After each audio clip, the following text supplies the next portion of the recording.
Hello, how's everybody doing? My prayer for you and I is that we will not be unequally yoked with unbelievers, be it any relationship, because the Bible is speaking of all relationships. Yesterday, I was sitting in this young lady's car, and me and her hadn't talked in a while. We haven't seen in a while, and we was just catching up on some things. And she was telling me that she has a roommate. She live in the Bronx. She paid $2,000 for a two bedroom, and at one point she was looking to move into a one bedroom because she didn't want to continue to pay the high rent. So she was looking for a one bedroom. And a lot of times in New York City, it's easy to find two, three, or more bedrooms versus a studio and a one bedroom, especially in the area in which you want to live. But anyway, long story short, she has a roommate, and she was saying that her and the roommate, which the girl moved into her place.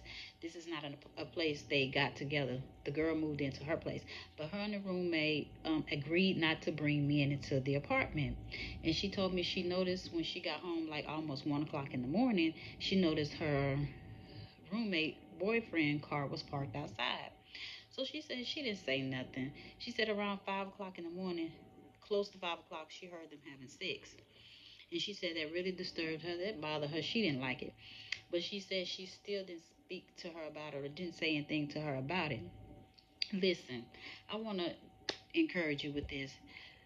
When you set boundaries, stick to the boundaries. Don't find yourself in a desperate situation to where you overlook your boundaries and you don't stick to your boundaries.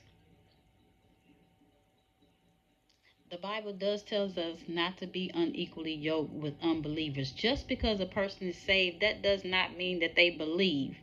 Some people believe certain parts of the Bible, but they don't believe the whole Bible from Genesis to Revelation.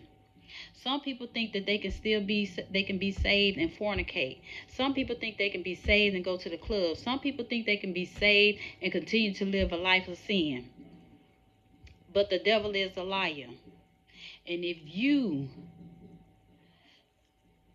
overthrow your boundaries because you are in a desperate situation, you're going to find yourself very miserable, just like the person that you are unequally yoked with.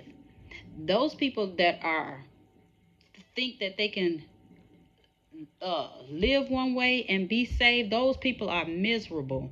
Stop being so desperate to where you think you got to have people in your company and people in your circle who do not live according to the word of God.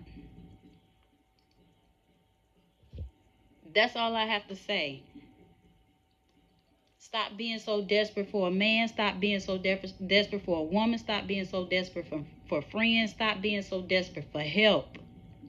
And look to Jesus, who's the author and finisher of your faith, whom all blessings flow. Okay? I don't like that she's overlooking that and not speaking to her about that, about the agreement that they made not to bring men into the house. Not only he ain't sitting in the living room on the sofa, you got him in the bed having sex with him. Shaking my head and my finger. Y'all better stop that. Don't do that. Don't overthrow your boundaries because you're desperate. Enjoy the rest of your night.